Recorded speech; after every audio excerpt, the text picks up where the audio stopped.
લક્ષ school of science બામણમાં online અભ્યાસ રસાયણ વિજ્ઞાન લેસન 2 દ્રાવણમાં તમારું હાર્દિક સ્વાગત છે. સ્કૂલ દિવસે દિવસે પહેલાં ઝલક જોઈશું અને સૌથી પહેલાં જોરદાર રિઝલ્ટ વિશે તમે વિચારી શકો છો કે આપણા મજાનું રિઝલ્ટ અહીંયા તૈયાર છે. ઓકે, ત્યાર પછી આપણી સ્કૂલમાં ધાર્મિક કુમારને, મિત કુમારને, હિમાક્ષીને, ખુશીબેનને શું મળ્યા છે? સ્કોલરશિપ સર્ટિફિકેટો મળ્યા છે. અને એ જ રીતે આપણું આ ધોરણ 12નું પરિણામ તમે જોઈ શકો છો. તો એવી જ તમારા પાસે પણ અપેક્ષા સાથે આપણે જય હિન્દ વાલે મિત્રો, પ્રિય વિદ્યાર્થીઓ અને માનનીય પેરેન્ટ્સ, તમે જાણો જ છો આ મહામારી દરમિયાન બધાની જ નાણાકીય સ્થિતિ સારી નથી. છતાં લક્ષ સ્કૂલ ઓફ સાયન્સે ઘણી ધીરજ ધરી ઓનલાઈન ટીચિંગ ચાલુ રાખ્યું છે. આમ લક્ષ સ્કૂલ પોતાની ફરજ ચૂકી નથી, તો આપણે આપણી ફરજ ચૂકવીશી જ ને. તો વિદ્યાર્થી મિત્રો, વાલીગણ, જે વિદ્યાર્થીની ગયા વર્ષની ફી બાકી છે એ ભરી દેવા અમારી નમ્ર વિનંતી છે. પ્રિય વિદ્યાર્થી મિત્રો અને માનનીય પેરેન્ટ્સ, આપણે ઓનલાઈન ટીચિંગ ચાલુ જ નથી રાખ્યું, પણ અન્ય કરતાં આપણે ઘણું સારું કાર્ય પણ કર્યું છે. હવે ઓનલાઈન ટીચિંગ લગભગ 5 મહિના થવા આવ્યા, તો ચાલુ સત્રની ત્રિમાસિક કે 6 માસિક ફી તો ભરાવી જ જોઈએ. હજુ આપણે ઘણું કાર્ય આગળ કરવાનું છે. માટે શિક્ષકો અને સંસ્થાનો જુસ્સો જળવાયેલો રહે. જો ફી ભરાશે તો એ પર આધારિત શિક્ષક પરિવારના ઘર પણ ચાલશે. આ મહામારી દરમિયાન આપણે એકબીજાનો સહકાર બનીએ. જય હિન્દ વિદ્યાર્થી મિત્રો અને વાલી મિત્રો, આપ સર્વે આ ફી નિયમિત ભરી ઓનલાઈન ટીચિંગ માટે શાળાના શિક્ષકો અને મેનેજમેન્ટનો ઉત્સાહ વધારશો. સંસ્થાને નિયમિત આર્થિક સહકાર આપી આપના બાળકની શૈક્ષણિક કારકિર્દીને વધારે વેગવંતી અને સશક્ત બનાવશો. So it's our humble request to all of you to pay the fees as soon as possible. Thank you so much. Welcome back, dear students, to Lux School of Science. And today we are going to talk about very interesting phenomenon of chemistry. In previous topic we have talked about the uses of some uses of surface. The surface provided place to reactant to react in the form of electrode, in the form of catalyst. So that's why in chemistry the surface is very important, because on this surface only reactants are going to react with each other. Okay, so that's why the phenomenon of surface is very important. Now we have seen the effect of the process on the surface. Okay, so as surface area is more, the more convenient to work. Simple thing છે ને. જેમ area વધારે હશે surface area, તો work પણ વધારે થશે. મતલબ સરફેસ એરિયા વધારવું જોઈએ. હવે સરફેસ એરિયા વધે કેવી રીતે? ધેટ ઇઝ અવર ટોપિક, કે આ સરફેસ એરિયાને આપણે વધારી કેવી રીતે શકીએ. So come on, look at. For example, we have taken one cube,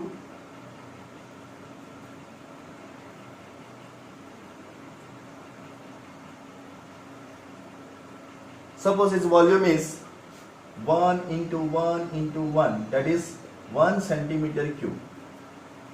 1 centimeter into 1 centimeter into 1 centimeter, length, breadth and height. Okay, and such we have taken one cube.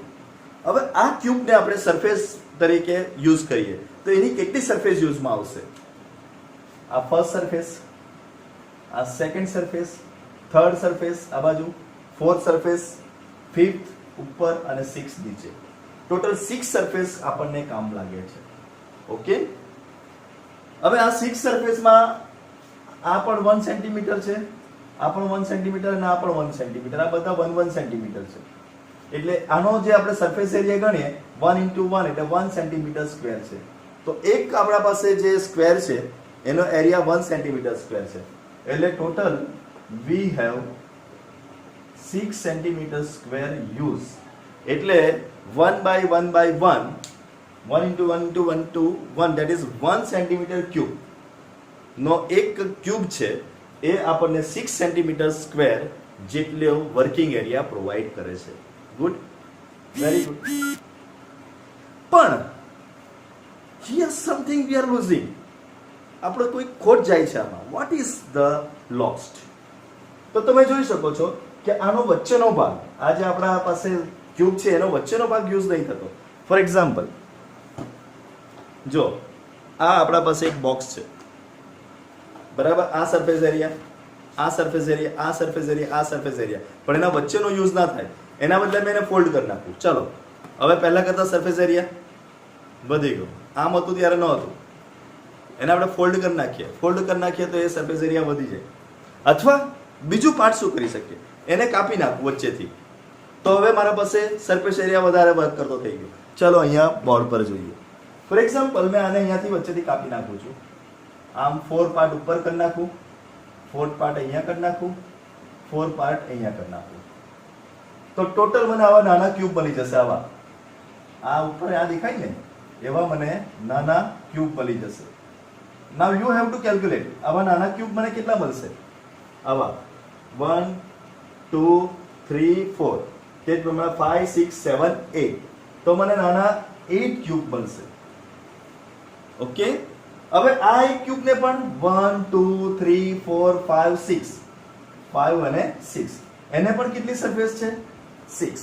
એટલે previous કરતા મને 8 6 48 surface વાપરવા મળશે.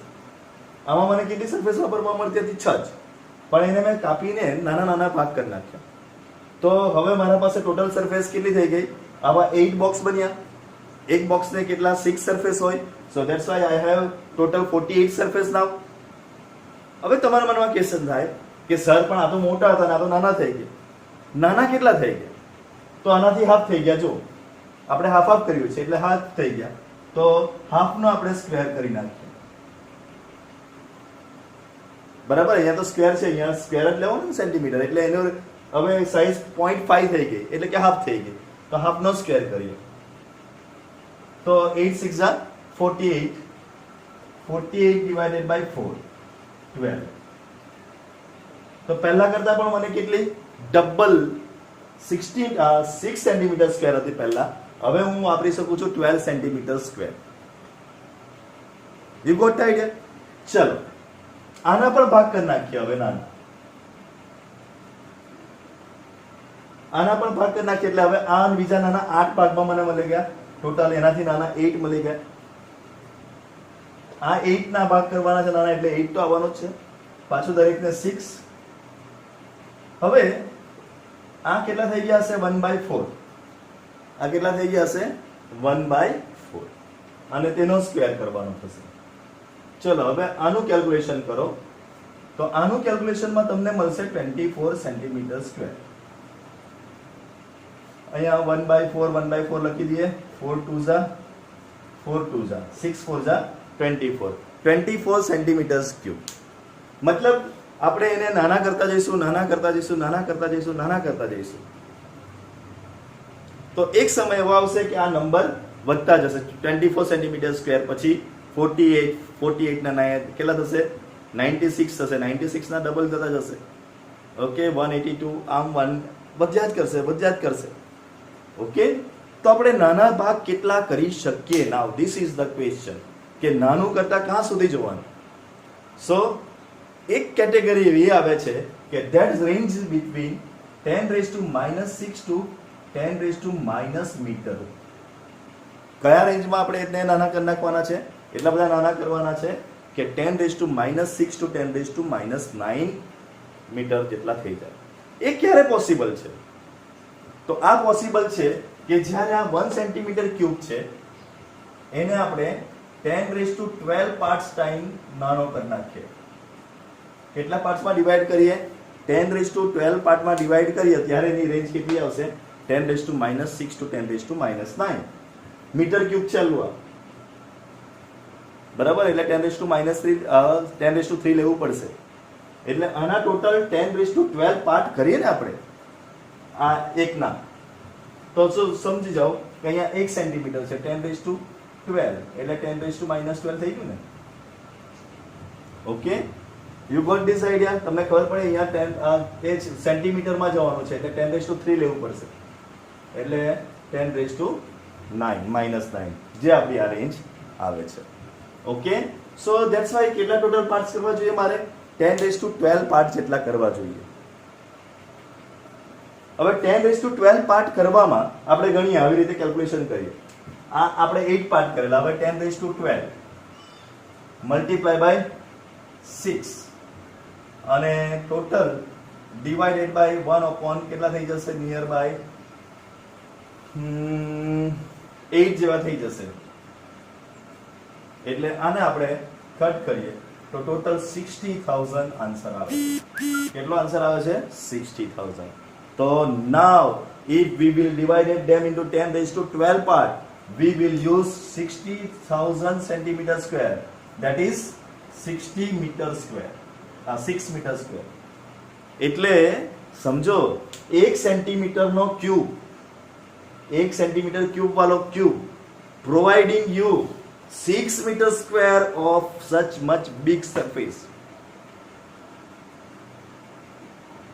That chemistry we are going to study now. Okay, this is in terms of chemistry, this range of the particle is known as colloidal particle. Colloidal particle એને શું કહેવામાં આવે છે? colloidal particles તરીકે ઓળખવામાં આવે છે. So I hope that you understand now the process of colloidal particle.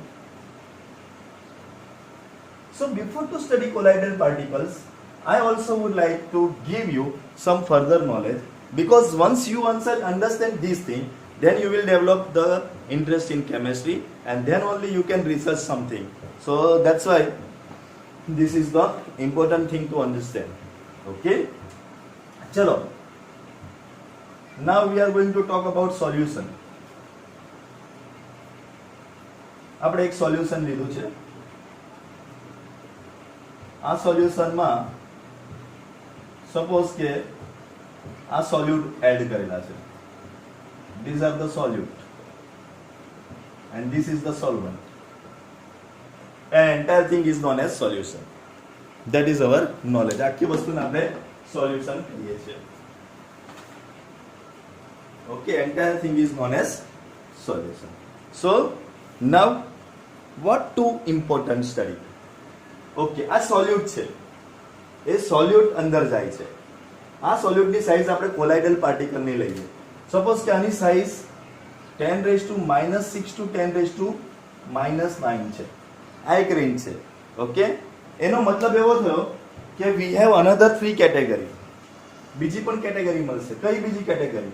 તો which is greater than 10⁻6 and which are less than 10⁻9. which are less than 10⁻9.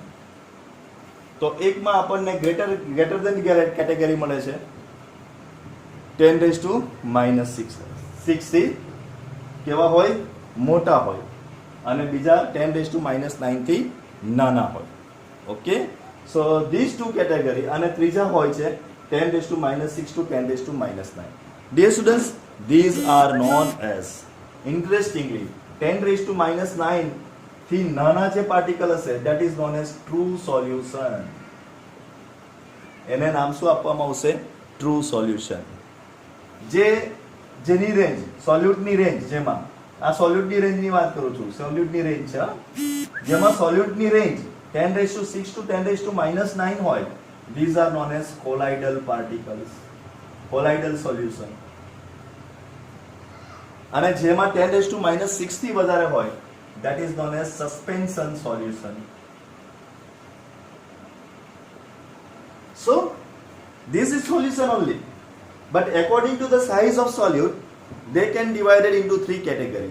If the size is less than 10 raised to minus 9 to 10 raised to minus 12, એટલે picometer સુધીની size હોય, this is known as true solution. So now onwards you have to remember કે આપણે જે અત્યાર સુધી solution second chapter કરતા હતા, that is the true solution ની ટોપિક હતો, કે જેમાં એનો size કેટલી હતી, ઇનવિઝિબલ હોય આપણને.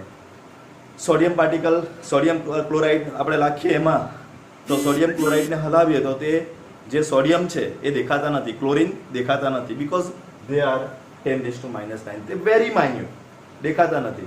These are moderate minute, દેખાય પણ અને ન પણ દેખાય. કેટલાક દેખાય, તમે અંદર લાઇટ પાડો તો અંદર તમે એનું લાઇટનું રિફ્લેક્શન થાય એટલે તમે અંદર જોઈ શકો કે પાર્ટિકલ છે. હા, yes it is, and that's why this is known as colloidal solution. So colloidal સોલ્યુશનની રેન્જ કેટલી છે? 10 raised to minus 6 to 10 raised to minus સોલ્યુટ. એટલે સોલ્યુટ જ સાઇઝ જો 10 raised to minus 9 હોય તો ટ્રુ સોલ્યુશન, સોલ્યુટની size 10 raised to minus 6 to 10 raised to minus 9 હોય તો that is known as colloidal solution. અને 10 raised to minus 6 એટલે ખૂબ જ મોટું હોય તો એ બધા સેટલ ડાઉન થઈ જશે, and that is known as suspension solution. When you have some acidity, at that time some suspension solutions are given to you, drink. જાડું thick liquid આપે, that is known as suspension solution. So I hope that you understand the category of solution. So according to solute, these are divided into two category: true solution, colloidal solution, and suspension solution. So I hope that you understand the importance of colloidal particle, because colloidal particle is going to give you 60,000 centimeter square surface from 1 centimeter cube of cube. 1 centimeter cube વાળા cube માંથી એ લોકો તમને 60,000 centimeter square ની surface provide કરે છે, and that will be the important. Okay, so now you understand, but as the thing is different here, for the colloidal solution we are going to give name also different. ચલો હવે આપણે આ purely કોલાઇડલ solution પર આવી જશે. આ purely આપણા પાસે છે કયું છે? કોલાઇડલ સોલ્યુશન છે. Suppose this is a colloidal solution. હવે આમાં જે સોલ્યુટ ગણાતું હતું, આમાં જે સોલ્યુટ તરીકે આપણે લેતા હતા, now this solute in terms of colloidal solution the name will be changed, and this is known as dispersion phase.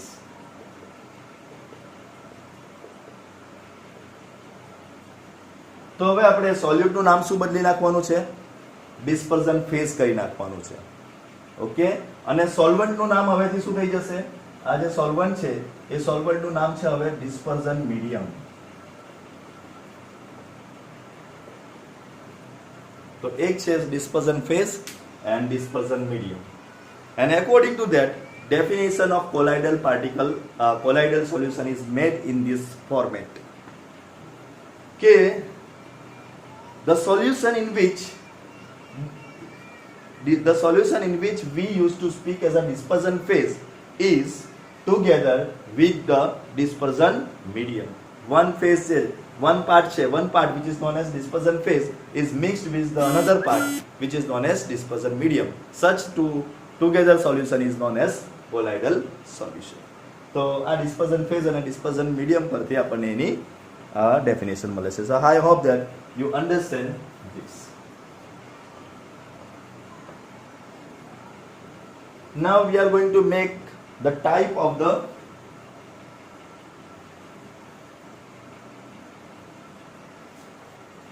colloidal solution. So type of the colloidal solution, first type is on the base of dispersion medium and dispersion phase જે આપણે લીધો છે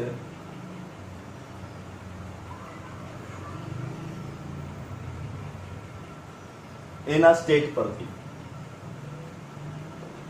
okay, states you know ના, solid, liquid and gas. તો suppose કે આપણે અહીંયા લઈ લઈએ ફર્સ્ટ ડિસ્પર્ઝન ફેઝ લઈ લઈએ પહેલું, પછી ડિસ્પર્ઝન મીડિયમ લઈ લઈએ, અહીંયા આપણે લખીએ ટાઈપ, અને અહીંયા એકાદ બે એક્ઝામ્પલ લખીશું. ઓકે, ચલો first we are going to write. પહેલા આપણે લઈ લઈએ ડિસ્પર્ઝન મીડિયમ સોલિડ છે, સ્પેસ સોલિડ છે, આ પણ સોલિડ છે. તો જ્યારે બંને સોલિડ હોય, ડિસ્પર્ઝન મીડિયમ અને dispersion phase both are solid, then this is known as solid sol. એનું નામ શું થઈ જાય છે? Solid sol. અને એક્ઝામ્પલ છે કલર્ડ સ્ટોન, કલરિંગ સ્ટોન એના example. So this is our first portion. Second portion is we are taking here liquid. Solid પછી આવે છે લિક્વિડ, પણ અહીંયા ડિસ્પર્ઝન મીડિયમ આપણે સોલિડ જ રાખીએ. બોથ આર ધેર, કે એક છે લિક્વિડ છે અને પેલું સોલિડ છે. Then it is known as gel. Silica gel, Colgate gel, એ બધું આવે છે ને, તો એ jelly is the form of this. And the example is cheese. Jelly આવે ને, એ બધા એના એક્ઝામ્પલ છે. So gel it is known as. Third is this is gas and this is solid. એક શું છે આપણા પાસે? ગેસ છે અને બીજું સોલિડ છે. તો જ્યારે આ ગેસ અને સોલિડ હોય, at that time it is also known as solid sol. એને પણ શું કહેવાય છે? સોલિડ સોલ તરીકે જ આપણે ઓળખીએ છીએ. And the example is pumice stone. How many of you know pumice stone?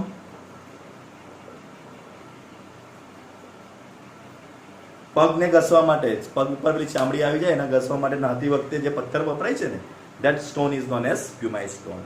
Okay, so એ એવો હોય એટલા માટે સોલિડ છે, એની અંદર એર ભરાયેલી હોય એટલે એને pumice stone કહેવાય. Okay, so these are our first portion, dispersion medium, solid. This is solid, liquid, gas. Now we are entering into a liquid. લઈ લઈએ. This is also liquid and this is also liquid. Okay, here we have solid, liquid and gas. That is 5 and 6. Okay, and 7, 8 will be solid and અહીંયા gas, and 8 liquid and અહીંયા gas. Dear students, gas ની category નથી. Why? તમે સાચા સમજી જાઓ, gas તો air બની જાય, બરાબર, એટલે એની કેટેગરી આમાં આવતી નથી. ઓકે, ચલો નેક્સ્ટ. નાઉ સોલિડને આપણે લિક્વિડ સાથે જ્યારે ભેગું કરીએ એને સોલ કહેવાય. સોલ્યુશનનું શોર્ટ ફોર્મ છે સોલ. ઓકે, દેખો એકચ્યુઅલી એને સોલ્યુશન જ કહેવું જોઈએ, but it is the short form of the solve. Okay, and the example are our paints, cell fuel. આપણા જે બોડી સેલ છે એ બોડી સેલના જે ફ્લુઇડ્સ છે એ ફ્લુઇડ્સ એમાં આવશે. Okay, so that is the solve. Then liquid is very interesting. Liquid is known as emulsion. Okay, and એની અંદર best example છે milk. Milk is the best example of emulsion. પછી hair cream પણ emulsion કહેવાય. હા, hair remover cream આવે ને, hair cream, that is also emulsion. Then આવે છે ગેસ એન્ડ લિક્વિડ. હવે ગેસ એન્ડ લિક્વિડ હોય તો વેરી ઇન્ટરેસ્ટિંગ, એને ફોર્મ કહેવાય. ઓકે, હવે આ ફોર્મ શું હશે? તો ફોર્મનું એક્ઝામ્પલ ફ્રોથ. જે સાબુનું ફ્રોથ હોય, that is only ફોર્મ કહો કે ફ્રોથ કહો, both are same. Now solid અને ગેસ. તો સોલિડ અને ગેસ હોય એને એરોસોલ કહેવાય. તો બોથ ટાઈમ એરોસોલ જ કહેવાશે એને. એન્ડ સોલિડ અને ગેસનો બેસ્ટ એક્ઝામ્પલ છે સ્મોક. સ્મોકની અંદર કાર્બનના સોલિડ પાર્ટિકલ હોય અને એ સોલિડ પાર્ટિકલ આમાં આવતા હોય. So it is the example of smoke. And then આવશે લિક્વિડ અને gas. It is also known as aerosol. એને પણ શું કહેવાય છે? એરોસોલ તરીકે જ ઓળખવામાં આવે, જેમાં લિક્વિડ અને ગેસ હશે. Okay, and that is the examples are fog. આપણે જે શિયાળામાં જોવા મળે ફોગ, વિન્ટરમાં, that fog is the example. So I hope that by this method you can remember this. જો મેં સોલિડ, લિક્વિડ, ગેસ લીધું. આમ મીડિયમ જે મીન છે એમાં ફેઝ કોણ છે? Solid, liquid, gas, solid and liquid. Okay, જ્યાં સોલિડ ડિસ્પોઝલ મીડિયમ છે ત્યાં સોલ આવશે. આને પણ સોલ જ કહેવાય. સોલિડ સોલ અને જેલ. થોડુંક પતલું થઈ જાય એટલે જેલ કહી દીધું. આના ત્રણ નામ જુદા છે, સોલ્યુશન, ઇમલ્શન અને ફોમ. અને આ બેઉના નામ સરખા છે, aerosol. So that you can remember with the example. Okay, so with this we are ending this video. Have a good day.